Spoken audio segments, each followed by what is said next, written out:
1 കൊരിന്ത്യർ 15-ാം അധ്യായത്തിൽ ഇപ്രകാരം ഒരു വാക്യമുണ്ട്. നിങ്ങൾക്കറിയാമോ, യേശുവിനൊരു ശരിയായ മൂല്യബോധ്യം ഉണ്ടായിരുന്നു. യേശുവിൻ്റെ പണം എല്ലായ്പ്പോഴും യൂദാ മോഷ്ടിക്കുമായിരുന്നു. അതവനെ ബുദ്ധിമുട്ടിച്ചില്ല. ശരി, അവൻ അങ്ങനെ ചെയ്യുന്നെങ്കിൽ എന്തു ചെയ്യാൻ കഴിയും? അതിനുവേണ്ടി അവനോട് യേശു കലഹിച്ചില്ല. അവൻ നാളെ ശരിയാകുമായിരിക്കും. എന്നാൽ നിങ്ങൾ ഓർക്കുന്നുണ്ടോ, ഗദസമനയിൽ വെച്ച് അവൻ എങ്ങനെയാണ് പ്രാർത്ഥിച്ചെന്ന്? പിതാവേ, അങ്ങയോടുള്ള കൂട്ടായ്മ മുറിയാൻ എന്നെ ഇടയാക്കല്ലേ. ആ ക്രൂശിൽ വെച്ച് അങ്ങയോടുള്ള കൂട്ടായ്മ മുറിയാൻ ആഗ്രഹിക്കുന്നില്ല. കർത്താവ്, ഈ പാനപാത്രം മാറ്റാമോ? അതായിരുന്നു അവൻ്റെ വിഷമം. ക്രൂശിൽ തൂങ്ങിക്കിടക്കുന്ന ആ 3 മണിക്കൂർ പിതാവിനോടുള്ള കൂട്ടായ്മ നഷ്ടപ്പെടും. അതവനെ വളരെയധികം ബുദ്ധിമുട്ടിച്ചു. അവൻ പ്രാർത്ഥിച്ചുകൊണ്ടിരുന്ന ഗദസമനയിൽ 1 മണിക്കൂർ. യൂദാ പണം മോഷ്ടിച്ചപ്പോൾ അവൻ ഒരു 2 മിനിറ്റ് പോലും അതിനുവേണ്ടി പ്രാർത്ഥിച്ചില്ല. അതാണ് ആ മൂല്യബോധ്യം. മണ്ണുകൊണ്ടുള്ളവനെ പോലെ മണ്ണുകൊണ്ട് ഉള്ളവരും, സ്വർഗീയനെ പോലെ സ്വർഗീയന്മാരും. മണ്ണുകൊണ്ടുള്ളവൻ്റെ പ്രതിമ നാം ധരിച്ചതുപോലെ സ്വർഗീയൻ്റെ പ്രതിമയും നാം ധരിക്കും. എന്തുകൊണ്ടാണ് നാം ഇത് അന്വേഷിക്കാത്തത്? കാരണം അത് നമ്മുടെ ജീവിതത്തിൽ പ്രധാനമല്ല. നാം അപ്രധാന കാര്യങ്ങളെയാണ് പ്രധാനമായിട്ട് കരുതുന്നത്. മീറ്റിങ്ങിന് വരുന്നത് നല്ലതാണ്. മീറ്റിങ്ങിന് വരുന്നത് എൻ്റെ മൂല്യതയുടെ പട്ടികയിൽ താഴത്തെ ഒരു ഐറ്റമാണ്. യേശുവിനെ പോലെ ആകുന്നതിനേക്കാൾ. ദൈവവചനം പ്രസംഗിച്ചതുകൊണ്ട് നാളെ ഞാൻ ജയിലിലായാലും എന്തു ചെയ്യും? നിങ്ങൾക്കറിയാമല്ലോ, കമ്മ്യൂണിസ്റ്റ് രാജ്യങ്ങൾ ആളുകൾ വർഷങ്ങൾ ജയിലിൽ കിടക്കാറുണ്ട്. എനിക്കിന് മീറ്റിങ്ങിന് വരാൻ കഴിയുന്നില്ല. 10 കൊല്ലമായിട്ട് ഞാൻ ജയിലിലാണ്. അങ്ങനെയെങ്കിൽ ദൈവത്തിന് എന്നെക്കുറിച്ചുള്ള പദ്ധതി നഷ്ടപ്പെടുമോ? ഒരിക്കലുമില്ല. കൂട്ടായ്മയ്ക്ക് പോകാൻ പറ്റുന്ന നല്ല കാര്യമാണ്. എന്നാൽ എനിക്കതിനുള്ള അവസരമില്ലെങ്കിൽ ശരി, എന്നാലും എനിക്ക് യേശുവിനെ പോലെ ആയിരിക്കാം. അതാർക്കും തടയാൻ കഴിയില്ല. എന്തുകൊണ്ടാണ് ചിലർക്ക് ഈ ഉത്സാഹം ഒരിക്കലും നഷ്ടപ്പെടാതിരിക്കുന്നത്? എന്തുകൊണ്ടാണ് അവരുടെ അഭിഷേകം അവർക്ക് ഒരിക്കലും നഷ്ടപ്പെടാത്തത്? കാരണം അതാണ് അവർക്ക് ഏറ്റവും പ്രധാനപ്പെട്ടത്. എന്തുകൊണ്ടാണ് ചിലർക്ക് അവരുടെ ജീവിതത്തിൽ പാപത്തിന്മേൽ ജയമുണ്ടായിരിക്കുന്നത്? എന്തുകൊണ്ടാണ് അവരുടെ കുടുംബജീവിതം നന്നായിരിക്കുന്നത്? കാരണം പ്രധാനപ്പെട്ട എന്താണെന്ന് അവർക്കറിയാം. എന്തുകൊണ്ടാണ് ചില ക്രിസ്തീയ കുടുംബങ്ങളിൽ തന്നെ സമാധാനം ഇല്ലാതെ ഇരിക്കുന്നത്? കാരണം കുടുംബജീവിതം അല്ല അവർക്ക് പ്രധാനപ്പെട്ടത്, മറ്റു കാര്യങ്ങളാണ് പ്രധാനപ്പെട്ടത്. വേദപുസ്തകം പ്രാധാന്യം കൽപ്പിക്കാത്ത കാര്യങ്ങളിലാണ്. പണം ഉണ്ടാക്കുന്നത്, ലോകത്തിൽ അറിയപ്പെടുന്നത്, അത് നല്ലതാണ്. ആ പട്ടികയുടെ താഴെയാണതെങ്കിൽ. യേശു കുറഞ്ഞ വർഷം 12 വർഷം ഒരു മരപ്പണിക്കാരനായിട്ട് ജോലി ചെയ്തു. വളരെ കഠിനമായിട്ട് അധ്വാനിച്ചു. നസറേത്തിലെ പണക്കാരനായ കാർപ്പൻ്റർ ആകാനല്ല അവൻ അധ്വാനിച്ചത്. അവൻ അധ്വാനിച്ച് അവൻ്റെ കുടുംബത്തെ പരിപാലിക്കാനാണ്. നസറേത്തിലെ ഏറ്റവും വലിയ ഫർണിച്ചർ കടയുള്ളവനാണെന്ന് അറിയപ്പെടാനും ആയിരുന്നില്ല. അല്ല, പിതാവിനോടുള്ള കൂട്ടായ്മയാണ് അവൻ പ്രധാനപ്പെട്ടതായി കരുതിയത്. പാവങ്ങളെയും വിധവകളെയും സഹായിക്കുന്നതായിരുന്നു അവന് മുഖ്യം. ഇതുപോലുള്ള കാര്യങ്ങൾ നിങ്ങളും അങ്ങനെയാണ് ചെയ്യുന്നതെങ്കിൽ നസ്രയത്തിലെ ഏറ്റവും വലിയ പണക്കാരൻ നിങ്ങളും ആവുകയില്ല. ഇല്ല. ചോദ്യം നിങ്ങളുടെ മുൻഗണന എന്താണെന്നുള്ളതാണ്. നിങ്ങളുടെ മുൻഗണന ശരിയാണെങ്കിൽ എൻ്റെ സഹോദരി സഹോദരന്മാരെ, ഞാൻ നിങ്ങളോട് പറയട്ടെ, നിൻ്റെ മുഴു ജീവിതത്തിലും ഉണ്ടാകാത്ത വ്യത്യാസം അടുത്ത 1 വർഷത്തിൽ നിൻ്റെ ജീവിതത്തിൽ സംഭവിക്കുമെന്ന് ഞാൻ നിങ്ങൾക്ക് വാക്ക് തരാം. നിങ്ങൾ എന്തിനാണ് മുൻഗണന നൽകുന്നത്? നിൻ്റെ ജീവിതത്തിൻ്റെ ലക്ഷ്യവും ദൈവം നിൻ്റെ മുന്നിൽ വെച്ചിട്ടുള്ള ലക്ഷ്യവും ഒന്ന് തന്നെയാണോ? അതോ നിൻ്റെ ലക്ഷ്യം മറ്റൊന്നാണോ? നിൻ്റെ ജീവിതത്തിൻ്റെ പ്രാഥമിക ലക്ഷ്യം എന്താ? സ്വർഗീയമാണോ? നമ്മൾ ദൈവത്തെ സ്തുതിച്ചുകൊണ്ടിരുന്നപ്പോൾ നമ്മൾ വായിച്ച സങ്കീർത്തനം 8 പറ്റി ഞാൻ ചിന്തിക്കുകയായിരുന്നു. നമുക്ക് മത്തായി 21 പോകാം. അവിടെ അതേ വാക്യം തന്നെ പറയുന്നുണ്ട്. ഇവിടെ നാം വായിക്കുന്നത് ഇപ്രകാരമാണ്: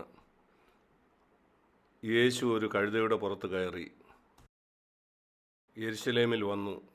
അങ്ങനെ അവൻ ആ ദേവാലയത്തിലേക്ക് പ്രവേശിച്ചു. മത്തായി 21. അങ്ങനെ യേശു ആ ദേവാലയത്തിൽ പ്രവേശിച്ചപ്പം 14-ാം വാക്യത്തിൽ ഇപ്രകാരമാണ് പറയുന്നത്: മുടന്തരെയും കുരുടരെയും അവൻ സൗഖ്യമാക്കി.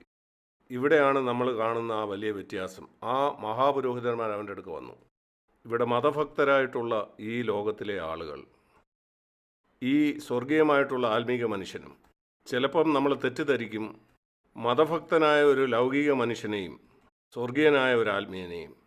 നമ്മളൊരിക്കലും ഈ ലോകപ്രകാരമുള്ള ഒരു മനുഷ്യനെ സ്വർഗീയ ആത്മീയ മനുഷ്യനായിട്ട് തെറ്റിദ്ധരിക്കുകയില്ല. അത് നമുക്ക് പെട്ടെന്ന് തിരിച്ചറിയാൻ കഴിയും. അവനൊരു ജഡീകനാണ്, ഇവൻ സ്വർഗീയനാണ്. എന്നാൽ നമ്മളിൽ പലരും പല സമയത്തും തെറ്റിദ്ധരിക്കും ഒരു മതഭക്തനെയും ഒരു ആത്മീയനെയും തമ്മിൽ. ഇവിടെ ഈ പുരോഹിതന്മാരും മൂപ്പന്മാരും ഇസ്രയേലിലുള്ള ഏറ്റവും മതഭക്തരായ ആളുകളാണ്.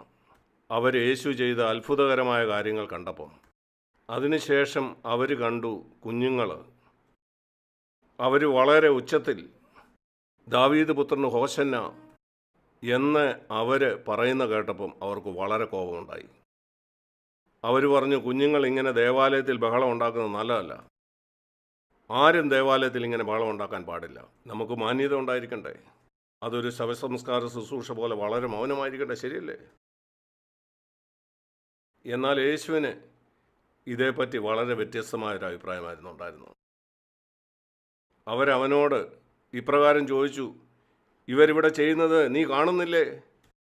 ഈ ദേവാലയത്തിൻ്റെ മാന്യത ഇവർ നശിപ്പിക്കുകയല്ലേ? യേശു ഇപ്രകാരം പറഞ്ഞു, സങ്കീർത്തനം 8 എഴുതിയിരിക്കുന്നത് നിങ്ങൾ വായിച്ചിട്ടില്ലേ? ശിശുക്കളുടെയും മുല കുടിക്കുന്നവരുടെയും വായിൽ നിന്ന് പുകഴ്ച ഒരുക്കിയിരിക്കുന്നു. മറ്റൊരു സുവിശേഷ ഭാഗത്ത് അത് ഇപ്രകാരമാണ്, ഇവർ ആർക്കുന്നത് നിർത്തിയാൽ ഈ കല്ലുകൾ ആർപ്പിടും എന്ന് യേശു പറഞ്ഞു. ഈ കുഞ്ഞുങ്ങളൊക്കെ ദേവാലയത്തിൽ ആർപ്പിടുന്നത് കണ്ടപ്പം യേശുവിന് എന്തുകൊണ്ടാണ് ഉത്സാഹം തോന്നിയത്? കാരണം ഞാൻ പറയാതെ എന്തുകൊണ്ടാണെന്ന്. കാരണം അവൻ സ്വർഗത്തിൽ നിന്ന് വന്നവനാണ്. സ്വർഗത്തിലുള്ള ആളുകൾ മുഴുവനും എല്ലായ്പ്പോഴും ദൈവത്തെ സ്തുതിച്ചുകൊണ്ടിരിക്കുകയാണ്. വളരെ ഉച്ചത്തിൽ പെരുവെള്ളത്തിൻ്റെ ഇരച്ചിൽ പോലെ. നമുക്കതിൻ്റെ 1% പോലും കഴിയത്തില്ല. അവൻ സ്വർഗത്തിൽ നിന്ന് വന്നവനായതുകൊണ്ട് അവർ ദൈവത്തെ സ്തുതിക്കുക മാത്രമല്ല, അവരത് വളരെ സന്തോഷത്തോടു കൂടിയാണ് ചെയ്യുന്നത്, മുഖത്ത് പ്രസാദത്തോടെ. അതിനുശേഷം അവൻ ഈ ഭൂമിയിലേക്ക് വന്നപ്പം മുഖമൊക്കെ വീർത്ത് വളരെ വിഷാദമുള്ളവരായിട്ടുള്ള ആളുകൾ ദൈവത്തെ ഇങ്ങനെ സ്തുതിക്കുന്നവൻ കാണുകയാണ്. പരാതിയുള്ളവരായി, പിറുപിറുപ്പുള്ളവരായിട്ട്, എന്നാൽ വളരെ മതഭക്തിയോടെ അവർ ആലയത്തിൽ വരുന്നു, ദൈവത്തെ പറ്റിയൊക്കെ പറയുന്നു. അപ്പോഴാണ് സന്തോഷത്തോടെ ഈ കുഞ്ഞുങ്ങളൊക്കെ തുള്ളിച്ചാടി ദൈവത്തെ സ്തുതിക്കുന്നുണ്ട്. അവന് സ്വർഗത്തെപ്പറ്റി ഓർമ്മ വന്നു. അവന് വലിയ സന്തോഷമായി. അവിടെ വളരെ നീണ്ട താടിയൊക്കെ നീട്ടി വളർത്തി, അവരുടെ മുഖം തന്നെ നീണ്ടതാണ്, അതിൻ്റെ കൂടെ താടിയും കൂടെ വളർന്നിരിക്കുന്നു. അവർ ഈ കുഞ്ഞുങ്ങളെ നോക്കി, യേശു ആ കുഞ്ഞുങ്ങളുടെ സൈഡിൽ നിന്നു. ഓ, ഞാനത് ഇഷ്ടപ്പെടുന്നു. യേശു എപ്പോഴും ലോകം ഗവനിക്കാത്ത ആളുകളോടൊപ്പം നിന്നു. യേശു മതഭക്തരായ പരീശന്മാരോടൊപ്പമല്ല, ആ വ്യഭിചാരത്തിൽ പിടിക്കപ്പെട്ട സ്ത്രീയോടൊപ്പമാണ് നിന്നത്. ഇവിടെ ഈ മതഭക്തരായ ആളുകളെക്കാൾ യേശു നിന്നത് ആ കുഞ്ഞുങ്ങളോടൊപ്പമാണ്. ക്രൂശിൽ ആ കള്ളനോടൊപ്പമാണ് യേശു നിന്നത്. അവൻ എപ്പോഴും മറ്റുള്ളവരാൽ ത്യജിക്കപ്പെട്ടവരോട് കൂടെയാണ് നിന്നത്. ദരിദ്രരോടുകൂടെ, കുഷ്ഠരോഗികളെ അവൻ ചേർത്ത് പിടിച്ചു. ഓ, എനിക്ക് എൻ്റെ ജീവിതത്തിൽ ഈ സ്വർഗീയൻ്റെ പ്രതിമ ധരിക്കണം.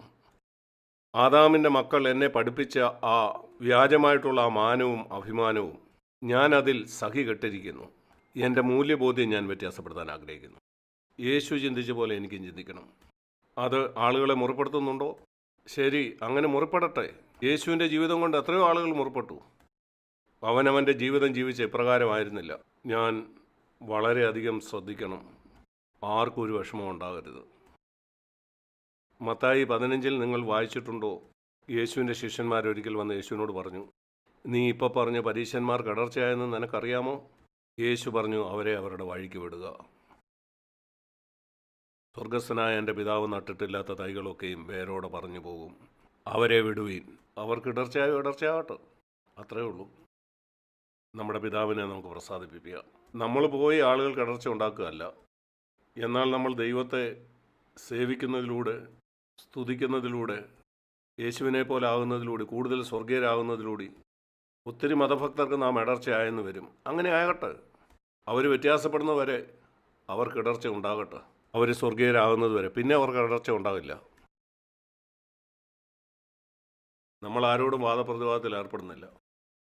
എന്നാൽ യേശു ഈ വഴിയാണ് പോയെന്ന് ഞാൻ കണ്ടാൽ എനിക്കും ആ വഴി പോകണം.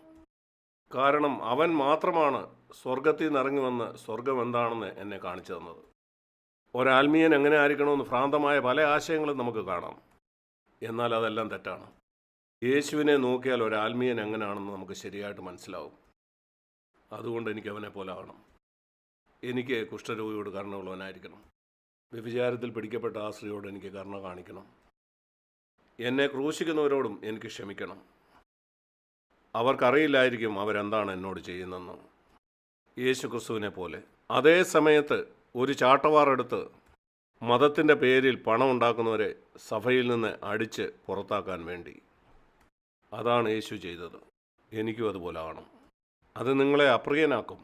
നിങ്ങൾ വിധവകളെ ആശ്വസിപ്പിക്കുകയും കുഷ്ഠരോഗിയെ ചേർത്ത് പിടിക്കുക, അവരുടെ കാല് കഴുകുകയും ചെയ്താൽ ആർക്കും ബുദ്ധിമുട്ടുണ്ടാവില്ല. എന്നാൽ അവരുടെ ആചാരങ്ങളെ നിങ്ങൾ കുലുക്കിയാൽ അനേകരും നിങ്ങൾക്കെതിരാകും. എങ്കിലും നാം തുടർന്ന് അതുതന്നെ ചെയ്യും. അങ്ങനെ നിങ്ങൾ തുടർന്നാൽ യേശുവിനെ ക്രൂശിച്ച പോലെ അവർ നിങ്ങളെയും ക്രൂശിച്ചെന്ന് വരും. ചില അപ്പോസ്തലന്മാരെ അവർ ക്രൂശിച്ചു. ഓക്കെ, ശരി, ഭൂമി വിട്ടുപോകാനുള്ളത് നല്ല വഴിയാണത്. ക്രൂശിക്കപ്പെടുന്നതിനേക്കാൾ നല്ലൊരു വഴിയുണ്ടോ ഈ ഭൂമി വിട്ടുപോകാൻ? നിങ്ങൾ പോയി ഒന്ന് ചിന്തിച്ച് നോക്കൂ. എങ്ങനെ നിങ്ങൾക്ക് മരിക്കണം? ഒരു എയർ കണ്ടീഷൻ റൂമിലാണോ? ട്രിപ്പും അങ്ങനെയുള്ള പല കാര്യങ്ങളൊക്കെ ഇട്ട് അങ്ങനെ അവിടെ കടന്ന് ഒത്തിരി ആളുകളൊക്കെ നിങ്ങളെ അവിടെ വന്ന് കണ്ട് നിങ്ങൾക്ക് വേണ്ടി പ്രാർത്ഥിച്ച് വില കൂടിയ ഒരു ശവപ്പെട്ടി കിടന്ന് നല്ലൊരു ശവമടക്കം. എൻ്റെ ജീവിതത്തിൽ ഒരിക്കലും സത്യമല്ലാത്ത കാര്യങ്ങളൊക്കെ ആളുകൾ നിന്നെക്കുറിച്ച് പറഞ്ഞ് അങ്ങനെ നിങ്ങൾ പോകുന്നു. എനിക്ക് അങ്ങനെ പോകണ്ട. ഞാൻ യേശുവിന് വേണ്ടി ഒരു രക്തസാക്ഷിയാകാൻ ആഗ്രഹിക്കുന്നു. ഈ ലോകത്തിൽ നിന്ന് പോകാനുള്ള ഏറ്റവും നല്ല വഴിയാണത്. എനിക്ക് ആ ബഹുമാനം കിട്ടുമോയെന്നറിയില്ല. ഒരു രക്തസാക്ഷിയാകാന്ന് പറയുന്ന വലിയ ബഹുമാനമാണ്. എല്ലാവർക്കും അത് കിട്ടുന്നില്ല. ഞാൻ പറയും, ദൈവമേ, നീ എനിക്ക് തരുന്നെങ്കിൽ എനിക്കത് വേണം. ഞാൻ പ്രതീക്ഷിക്കുന്നു നിങ്ങളും അത് പറയുമെന്ന്. ഭൂമി വിട്ടു പോകാനുള്ള ഏറ്റവും നല്ല വഴിയാണത്. യേശു മരിച്ചതിനേക്കാൾ മെച്ചപ്പെട്ട ഒരു വഴിയിൽ കൂടെ നിങ്ങൾക്ക് മരിക്കാൻ കഴിയുമോ? നിങ്ങൾക്കറിയാം, പത്രോസിനെ അവർ ക്രൂശിക്കാൻ തുടങ്ങിയപ്പം നീ പറയുന്നു നിൻ്റെ കർത്താവിനെ അവർ ക്രൂശിച്ചു, ഞങ്ങൾ നിന്നെയും ക്രൂശിക്കാൻ പോവാം. അവൻ പറഞ്ഞു, എനിക്കൊരപേക്ഷയുണ്ട്, ദയവായിട്ട് എന്നെ തല കീഴായിട്ട് ക്രൂശിക്കണേ. കാരണം തലമേലെ യേശുവിനെ പോലെ ക്രൂശിക്കപ്പെടാൻ ഞാൻ യോഗ്യനല്ല. അതുകൊണ്ട് അവനെ തല കീഴായിട്ട് ക്രൂശിച്ചു. ഇവർക്ക് നിത്യതയിലുള്ള പ്രതിഫലം നിങ്ങൾക്ക് ചിന്തിക്കാൻ കഴിയുമോ? അവരുടെ മൂല്യബോധ്യം തികച്ചും വ്യത്യസ്തമായിരുന്നു. ഈ ഭൂമിയിലുള്ള കാര്യങ്ങൾ, ഈ ഭൂമിയിലുള്ളവരുടെ ജീവിതം പോലും അവർക്ക് പ്രധാനപ്പെട്ടതായിരുന്നില്ല. ദൈവത്തെ മഹത്വപ്പെടുത്തുക, ഈ ഭൂമി വിട്ട് പോകുന്നതിന് മുമ്പ് ദൈവത്തിൻ്റെ ഉദ്ദേശം നിറവേറ്റുക, അവർക്ക് വലിയൊരു പേരുണ്ടാക്കുക ആയിരുന്നില്ല.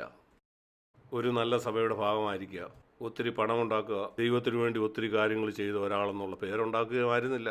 ആർക്കാണിത് വേണ്ടിയത്? യേശുക്രിസ്തു മടങ്ങി വരുമ്പോൾ മുമ്പന്മാരായ അനേകർ പിൻപന്മാരാകും. നമ്മുടെ മൂല്യബോധ്യം നാം വ്യത്യാസപ്പെടുത്തണം. സ്വർഗത്തിലെ ദൂതന്മാർ ദൈവത്തെ സ്തുതിക്കുന്നത് പോലെ നാം ദൈവത്തെ സ്തുതിക്കാനായിട്ട് പഠിക്കണം. ഞാൻ ശ്രമിക്കുകയാണ്. സ്വർഗത്തിലെ ദൂതന്മാർ ദൈവത്തെ സ്തുതിക്കുന്നത് പോലെ. കാരണം എനിക്ക് സ്വർഗീയൻ്റെ പ്രതിമ ധരിക്കണം. പണത്തോടുള്ള എൻ്റെ മനോഭാവം എനിക്ക് മാറ്റണം. ആ സ്വർഗീയ മനോഭാവം എനിക്ക് വേണം.